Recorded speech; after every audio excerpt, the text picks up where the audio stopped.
সন্তান আর স্ত্রীকে নিয়ে ঈদের ছুটিতে কক্সবাজার বেড়াতে গিয়েছিলেন শাহানুর রহমান, কিন্তু উৎসবের আনন্দ বিষাদ আর হাহাকারের রূপ নেয়।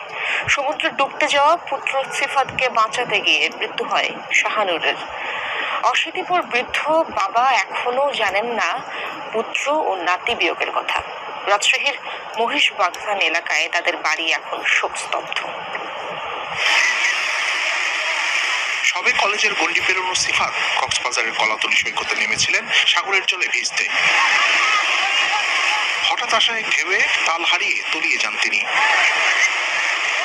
সঙ্গে ছিলেন বাবা শাহানুর। কাল বিলম্ব না করে তিনিও ঝাঁপ দেন ছেলেকে বাঁচাতে, কিন্তু শেষ পর্যন্ত দুজনের কেউই আর বেঁচে ফিরতে পারেননি। রাজশাহী মহানগরীর মহিষবাগান এলাকায় শাহানুরদের বাড়ি এখন শোকস্তব্ধ।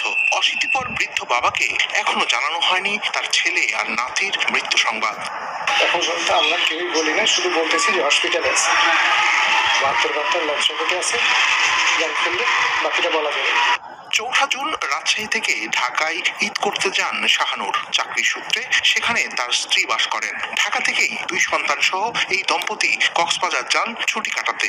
রাজশাহী থেকে ঢাকা যাওয়ার উদ্দেশ্য করে সেদিন রাত্রে যখন উপরে আসি, তারপর আমাকে ডাকে, দিয়ে বলে, বাবা তোর দাদাকে তো আমি কিছু বলে যাচ্ছি না, শুধু বলে যাচ্ছি যে ঢাকা যাচ্ছি, তো দেখে শুনে রাখিস, ভালো থাকিস তোরা। সিফাত সাঁতার জানতেন না। শাহানুর সাঁতার জানলেও বেশ কিছুদিন ধরে ভুগছিলেন হৃদরোগে। আমার ভাইটা খুব অসুস্থ থাকতো, হার্টের সমস্যা ছিল, খোঁজ খবর নিতাম।